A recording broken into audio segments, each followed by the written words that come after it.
besoin de ménage. Vous avez dû vous tromper. On est bien au bureau de la cible, 3e étage. Je ne crois pas que je me suis trompée. Enlil, est-ce que c'est l'experte? Oh oui, Moussa, vous n'avez pas de souci à vous faire. Je peux vous garantir que quelle que soit la tâche, quelle que soit la surface concernée, je vous proposerai la solution la plus adaptée. 10 ans de service et je n'ai jamais perdu une étape de satisfaction clientèle. Encore, croyez-moi, avec tous les trolls là. Je suis une légende. Faut voir mon Instagram. Alors dites-moi tout. En quoi je peux vous aider? Ce n'est pas à vous que je parlais. Enlil? Je ne le connais pas. Comment voulez-vous qu'il vous parle de mon travail? Pas de lui, l'ordinateur. Enlil, est-ce que c'est l'experte? Oui, cette personne, Kounda Kenende, est qualifiée. La femme de ménage? C'est quoi ce bug?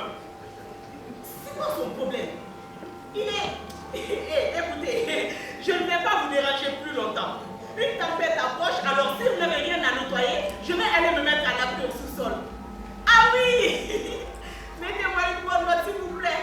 Ce n'est pas de ma faute si une application s'est trompée, mais c'est moi qui vais être pénalisé. Vous êtes sûr que vous ne vous êtes pas fait arnaquer? Maintenant, avec les embauches sur Internet, c'est... Vous n'avez qu'à vérifier. Ah oui, ça existe, désolé.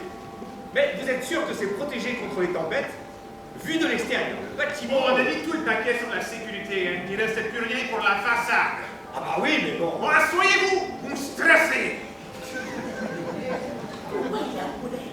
Je ne sais pas, je viens juste d'arriver. Écoutez, je ne doute pas de votre sécurité, mais entre nous, je serai plus rassuré en allant au sous-sol. Mais qu'est-ce que vous en avez avec ce sous-sol? Puisque je vous dis, on est en sécurité. C'est une tempête. Donc, logiquement, le sous-sol paraît plus sûr que ce qui est au-dessus du sol. Vous êtes ingénieur? Architecte? Alors à quoi ça vous sert de douter?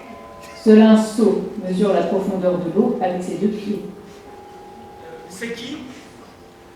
Ça c'est Sylvia. Vous pouvez la voir comme une philosophe numérique, une conscience externalisée. Elle est chargée sur mon casque, mais elle aime bien se diffuser dans le système. Vous sous-traitez aussi votre conscience.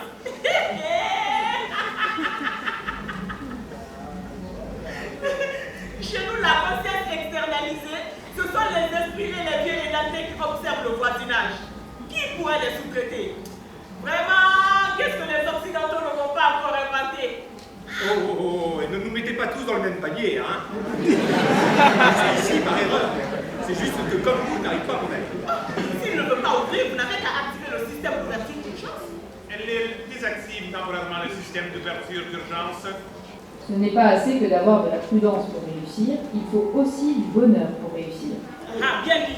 Ellie, réactive le système d'ouverture d'urgence. Système d'ouverture d'urgence réactivé.